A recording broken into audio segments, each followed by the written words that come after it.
Estamos entrando a un tema nuevo en esta mañana y esperemos con el favor de Dios, tanto los miércoles como cada programa, cada servicio, cada momento, incluso la administración. Yo me he puesto bien contento con los de la alabanza porque han entendido el sentido de la administración y es una bendición. Me he gozado y los diferentes grupos y el trabajo que se está haciendo un trabajo excelentemente. Dios les dé fuerzas y siga bendiciendo su vida a todos los que participan, a todos los que están ahí participando en la alabanza.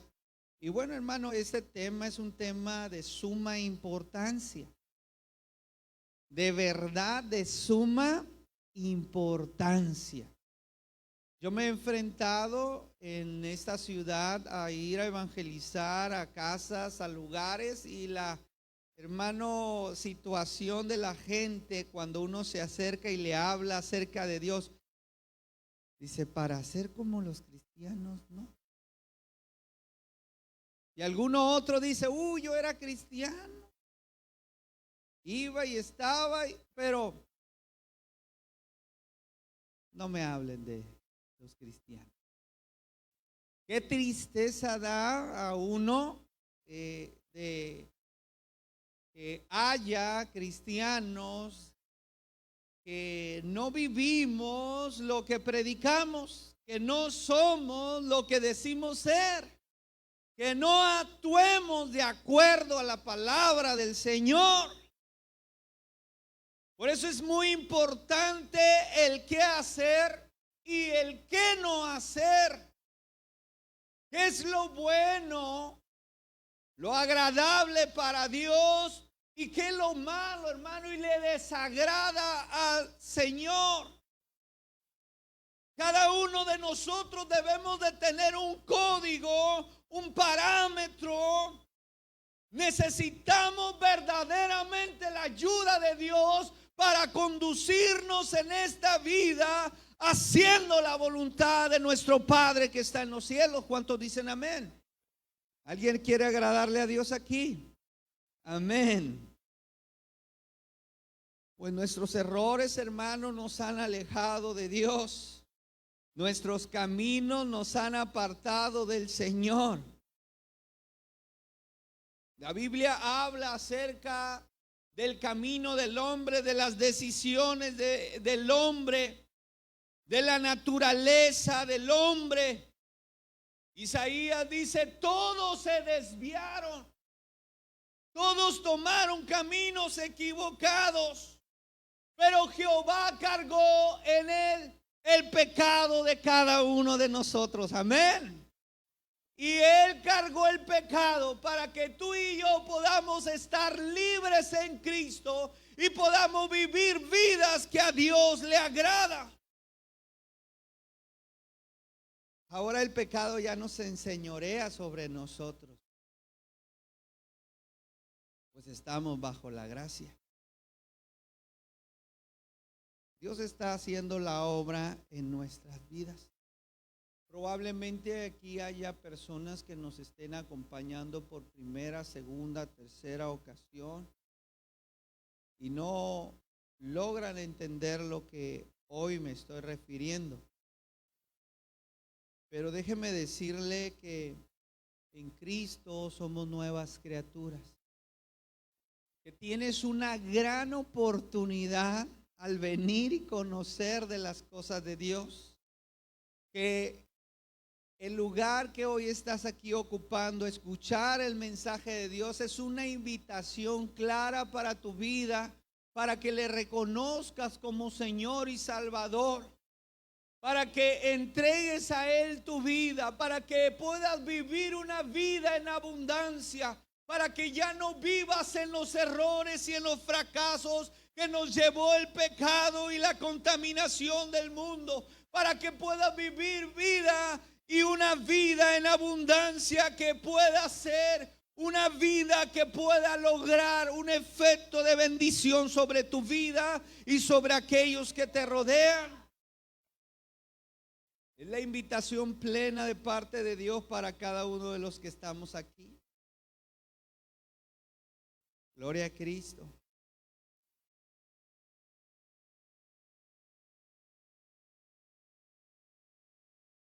No quería caminar esto, ¿verdad? Y estaba ahí batallando.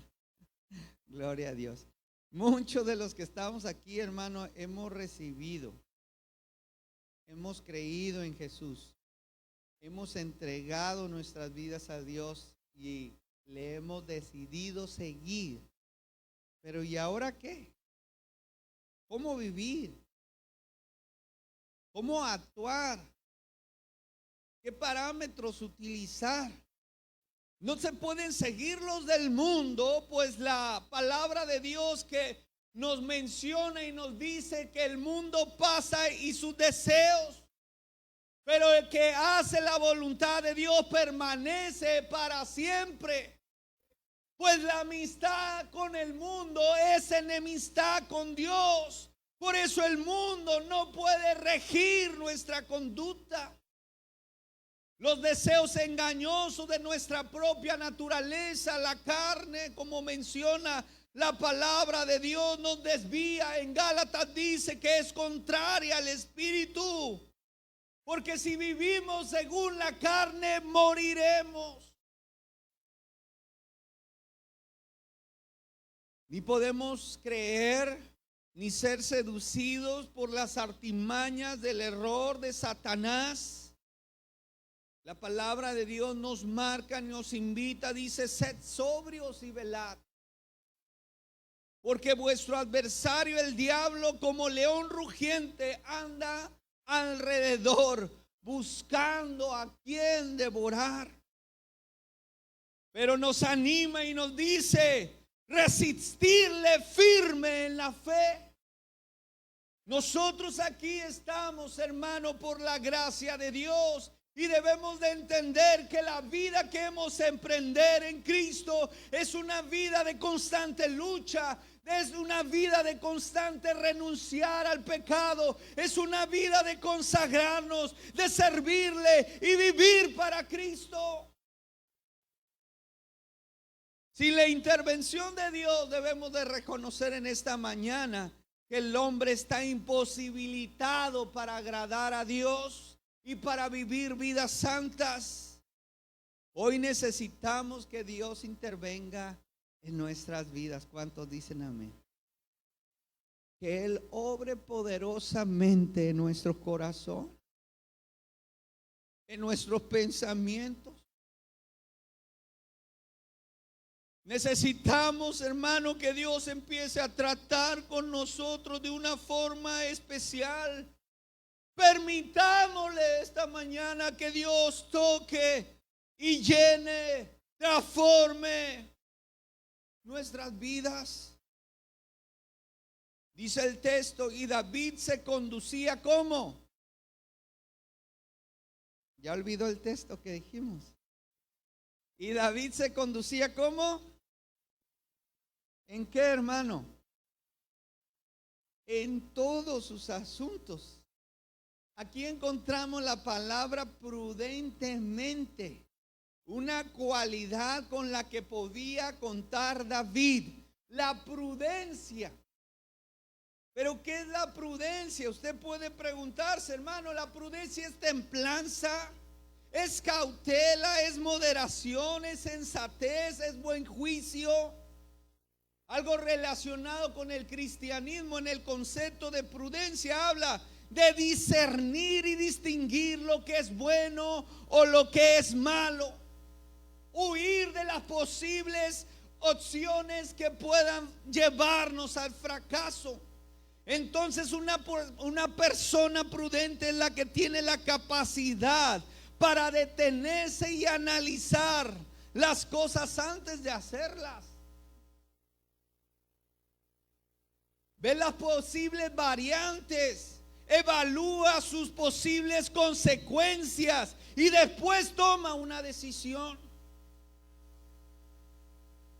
Esto no cualquiera lo hace. A veces somos impulsivos, a veces nos dejamos llevar por nuestros deseos, a veces es también nuestros sentimientos que nos traicionan y nos llevan a decirle: ¿sabes qué, hermano? Usted no me agrada. Es que así soy claro con usted, ¿verdad? Y a veces nos justificamos, es que yo no tengo pelos en la lengua, ¿verdad? No, hermano, es que tenemos que ser prudentes. Es que debemos de actuar conforme a lo que Dios quiere que nosotros digamos y hagamos.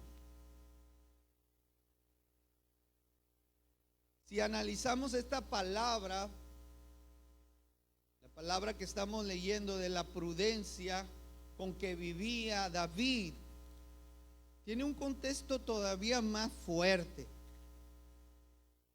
Mire, hermano, lo que estaba pasando en ese momento con David, él estaba enfrentando a un rey. Este rey se llamaba Saúl. Usted puede leer el contexto, puede leer un capítulo antes o 2, 3 capítulos antes y puede entender por qué habla la palabra de Dios de esta manera respecto a David. Porque ese hombre, el rey Saúl, sentía celos de David. Después de que él va a la batalla, David, y por la gracia de Dios y el poder de Dios, David toma a ese gigante y lo derrota. Van entrando a la ciudad, y cuando van entrando a la ciudad, las mujeres empiezan a cantar y a decir: oh, Saúl mató a miles y David a sus 10,000. Y al rey Saúl le disgustó esto. Dice que, incluso dice la expresión, dice que dijo él: ya nada más le falta el reino. Qué tremendo, ¿verdad? Estamos hablando de impulsos que nos llevan a tomar decisiones equivocadas. Y sabe que desde ese día un espíritu malo le atormentaba a Saúl. Y David estaba delante de Saúl. Incluso tocaba el arpa para que el espíritu se fuera de Saúl. Pero en medio de esa situación 2 veces había querido intentar matarlo, lanzando una lanza. Entonces, hermano, la situación que estaba viviendo David no era sencilla. Buscaba la ocasión de aprenderlo, buscaba la ocasión para destruirlo, buscaba la ocasión para derribarlo, buscaba la ocasión para que muriera David. Pero dice la escritura, viendo Saúl que David se portaba tan bien, fíjese cómo menciona ahí, viendo Saúl que David se portaba tan bien, tuvo temor de él. No tenía nada que lo acusara. Tenía incluso el favor del pueblo. El pueblo, dice la palabra de Dios, que amaba a David, porque él entraba y salía. En otras palabras, iba al combate y ganaba, obtenía la victoria y entraba, y el pueblo lo amaba. Y Saúl se sentía consternado y sentía temor de este joven. Qué feo es sentir algo malo por otra persona. Mira, hermano, de hecho dicen otras versiones con relación al texto que nosotros leímos al inicio, era David victorioso en todas sus batallas. Dice que él tenía éxito en todos sus asuntos. La Biblia del Oso sustituye la palabra prudencia por prosperado y asunto por camino. Entonces la Biblia del Oso dice que él era prosperado en todos sus caminos. Algo que podemos entender en la vida de David, hermano, y que él mismo lo expresa en los salmos. Vaya al Salmo 37 versículo 5, que dice: encomienda que a Jehová, que tu camino, tu vida, tu forma de hacer las cosas, tu forma de actuar, tu forma de envolverte con los demás. Dice David: encomienda a Jehová tu camino, confía en Él y Él hará. Él defiende tu causa. Él te da éxito en todo lo que emprendes de acuerdo a su voluntad. Cuando tú tomas en cuenta a Dios y cuando no actúas de acuerdo a lo que otra persona está hablando, está haciendo, está procurando de ti, y tú te mantienes en la brecha y dices: no, ¿cómo voy a levantar mi mano ante el ungido de Jehová? ¿Cómo voy a hacer algo en contra de mi hermano o de mi hermana, en contra de mi padre, en contra de mi madre, en contra de mis hijos? Y tú respetas a aquellos que te rodean y tú amas y procedes todo de una forma correcta porque amas a Dios en primer lugar.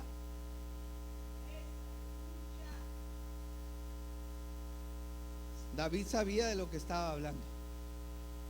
Dios le concedía victoria y Saúl no tenía nada que decir en contra de él. Pero dice la palabra de Dios: ¿y Jehová qué?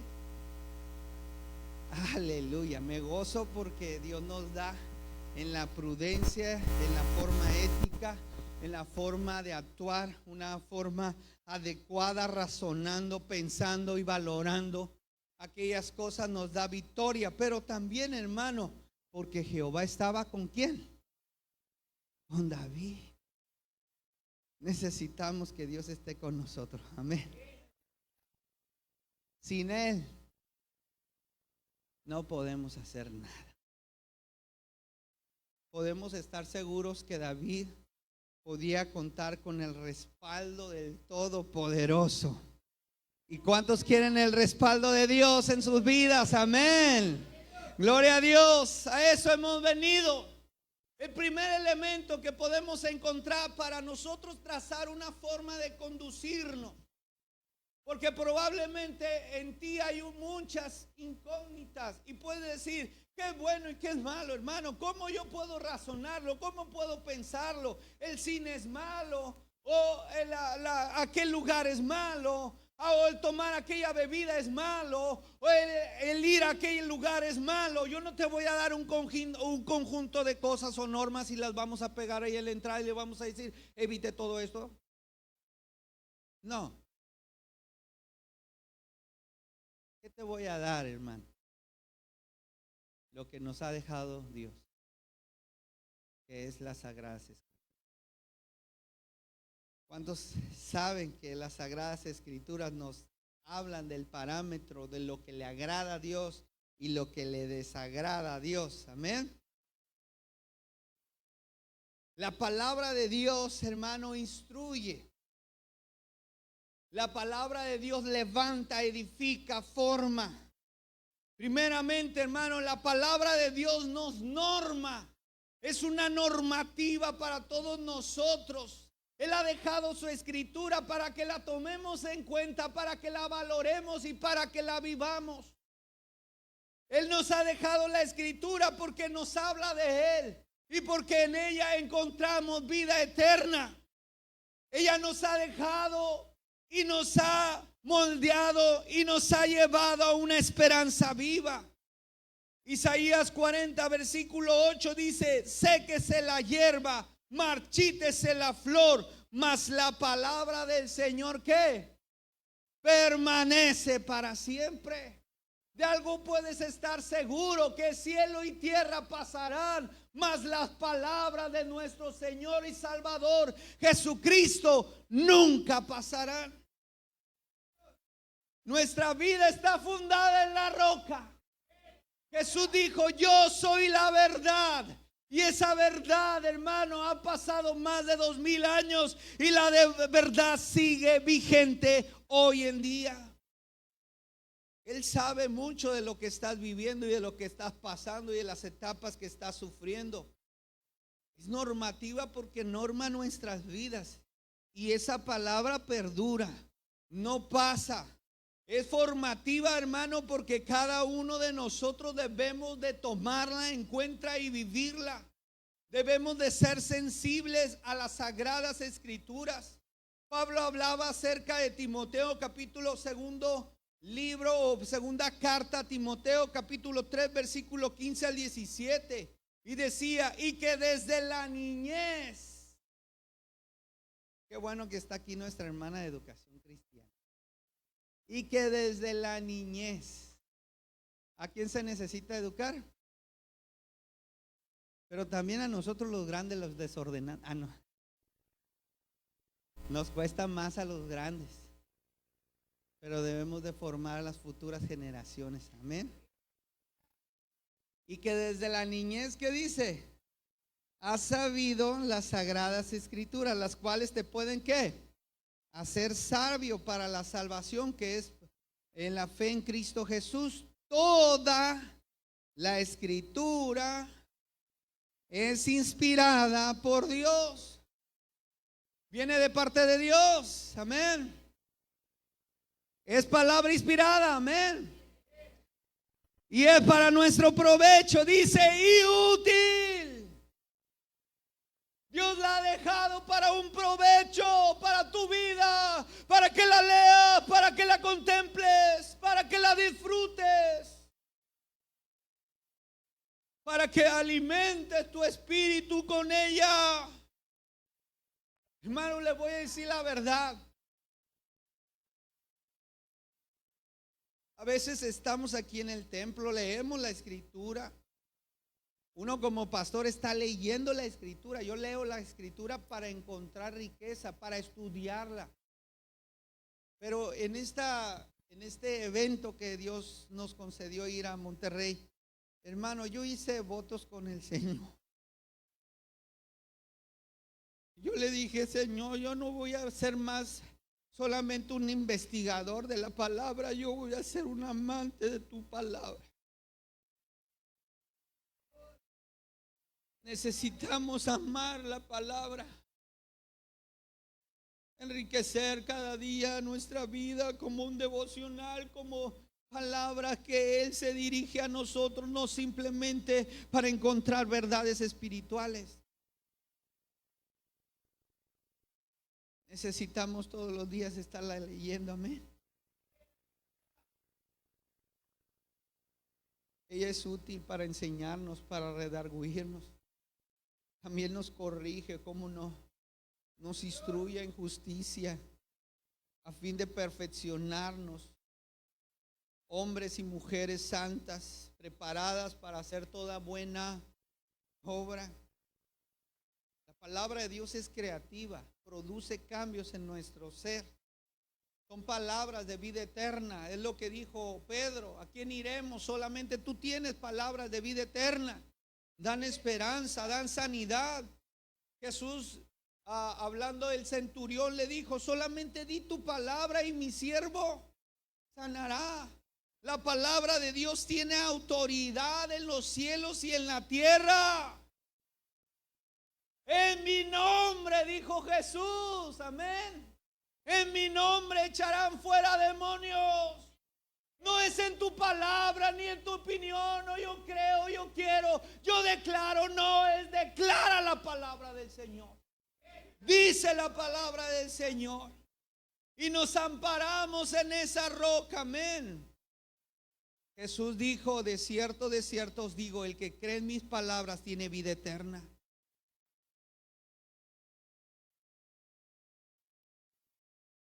Todos enfrentamos problemas, pero su palabra nos dice, yo he vencido al mundo. Todo lo podemos en Cristo. ¿Qué? Entonces enfrenta los problemas, enfrenta las crisis creyendo a la palabra del Señor. Cuando encuentres algún dilema de actuar o tomar una decisión, la palabra de Dios nos dice que ella es ¿qué? Lumbrera a nuestro camino. Tomémosla en cuenta entonces para no enfrentar error. También enfrentamos innumerables tentaciones, Pero dice su palabra, si yo guardo sus dichos en mi corazón, me ayudarán para no pecar contra Dios. Estamos sufriendo a lo mejor en este instante, en este momento, pero la palabra nos dice, echa toda tu ansiedad sobre de Él, porque Él tiene cuidado de nosotros. Sin duda alguna, la palabra del Señor es una herramienta poderosa que nos ayuda a quitar el fracaso de nuestro caminar. Tenemos la seguridad del poder de su palabra. Amemos su palabra, porque ella nos dará la respuesta a cualquier situación de nuestras vidas. Pero otro elemento rápidamente que quiero comunicarle es la persona de Jesús. Para tomar alguna decisión en tu vida, para indicarnos qué hacer y qué no hacer, debemos de fijar nuestros ojos en Jesús, el autor y consumador de nuestra fe. Dice Efesios, hasta que todos lleguemos ¿a qué? A la estatura del varón perfecto. ¿Quién es el varón perfecto? Cristo Jesús. Entonces Él es nuestro modelo. Entonces el deseo y el anhelo de nuestro corazón es ser más como ¿quién? Como Jesús. Y si estamos acá, hermano, yo creo que todos, y yo voy a andar muy acá, ¿verdad? Mucho me falta, hermano. Todos necesitamos la intervención de Dios para ayudarnos a crecer en nuestra vida. Tenemos que tomar en cuenta el testimonio de Jesús, el que nunca conoció maldad, ni hubo engaño en su boca. Él fue tentado en todo, pero en él no se encontró pecado. Pablo señala a los filipenses, pues haya pues este mismo sentir que hubo también en Cristo Jesús, el cual se despojó de su gloria, fue humilde y fue siervo, obediente hasta la muerte. Hermano, nosotros debemos de actuar en humildad y en obediencia, en sujeción al amor y a la ordenanza de Jesucristo. Pablo tuvo que testificar en 1 Corintios capítulo 11 versículo 1, dice, sed imitadores de mí como yo soy de Cristo. Pedro también nos menciona en 1 Pedro capítulo 2 versículo 21. Pues para esto fuisteis llamados. ¿Para qué fuimos llamados? A ver, ayúdeme ahí, vaya ahí. Porque para esto fuisteis. ¿Alguien ha sido llamado aquí? Amén. ¿Para qué fue llamado? Dice. Porque también Cristo padeció. Pero dice, dejando ¿qué? Ejemplo. Para que sigamos ¿qué? Entonces, ¿para qué fuimos llamados? Para seguir sus pisadas. Para vivir vidas de acuerdo al modelo de Cristo. Estamos hablando del testimonio que Él dejó. Y también tenemos que entrar a las enseñanzas de Jesús. ¿Qué enseñaba Jesús? Jesús fue reconocido como maestro, maestro bueno, ante los principales sacerdotes y los principales fariseos, y ellos venían ante Jesús y lo reconocían que Él como quien habla con autoridad. La gente lo seguía y se sentaba. Tenemos el sermón del monte de Mateo y cuando escribe las bienaventuranzas y Él se dirige. Cristo nunca desacreditó la ley como muchos piensan. Hay mucha gente que dice, eso era en el pasado, hermano. No.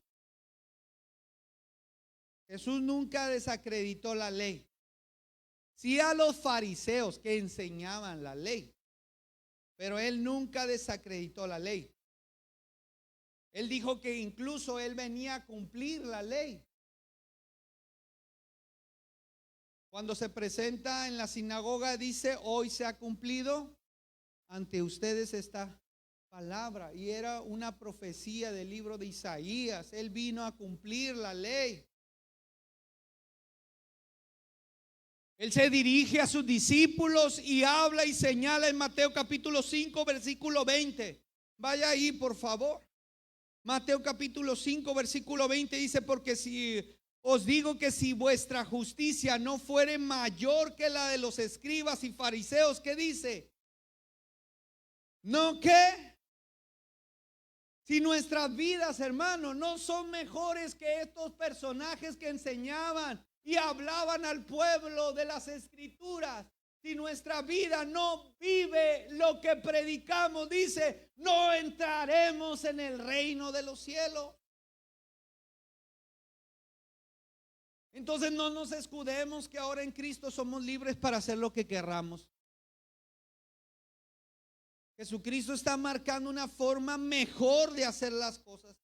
Él habla del primer y más grande mandamiento, amar al Señor sobre todas las cosas, con todo tu corazón, con toda tu alma, con toda tu mente, y a tu prójimo como a ti mismo. No estamos exentos de vivir unas vidas ejemplares. Debemos de testificar. Él habló y predicó del arrepentimiento para perdón de pecados, el cambio de mentalidad, el cambio de rumbo, hacer frutos dignos de arrepentimiento.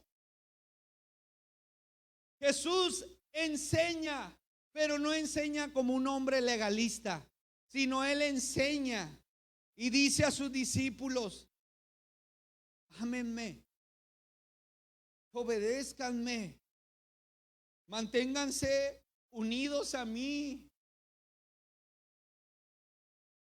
Juan capítulo 14 versículo 15 dice, si me amáis, ¿qué? ¿Verdad que sí está mandando? Ámenme, obedézcanme,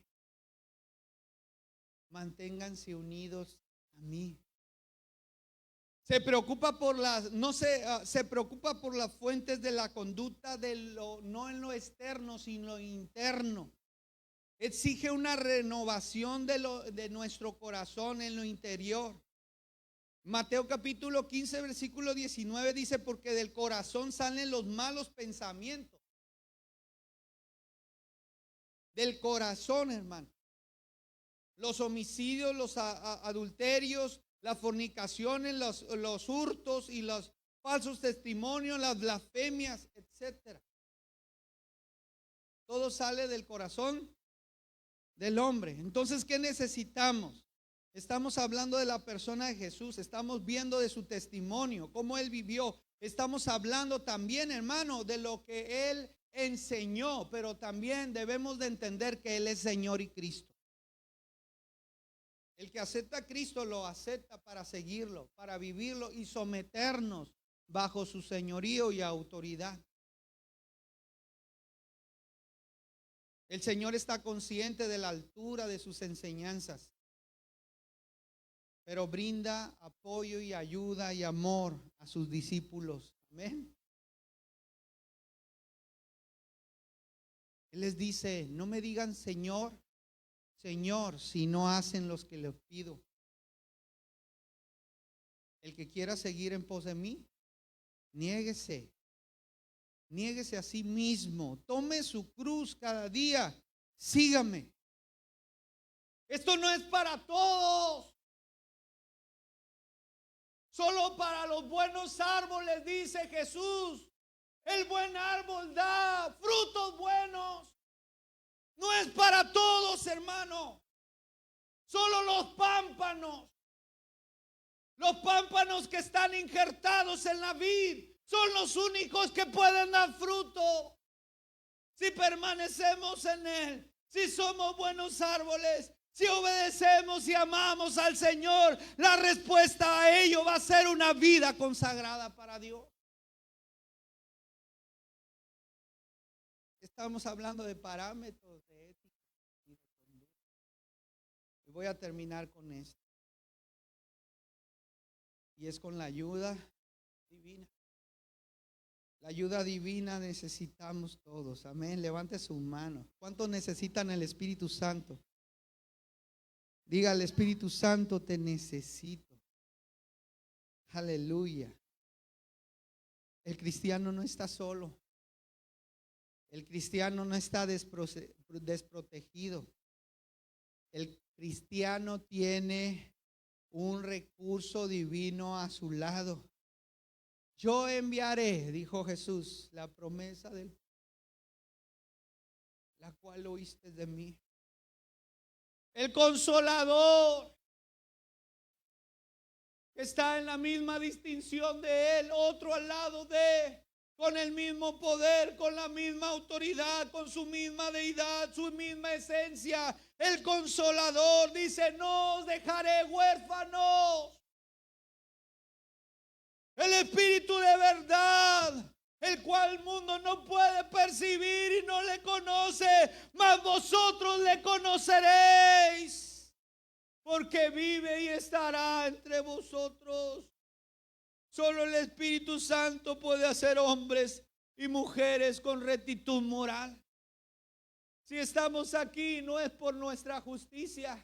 Si estamos aquí no es porque somos ágiles, porque somos buenos pensadores como David, porque actuamos prudentemente. Sí es bueno tomar en cuenta el parámetro, claro que sí, de la palabra del Señor, claro que sí, del ejemplo de Jesús. ¿Qué estaría haciendo Jesús en mi lugar? Pero sin duda, hermano, lo que necesitamos urgentemente para vivir vidas consagradas es al Espíritu. Póngase de pie, por favor.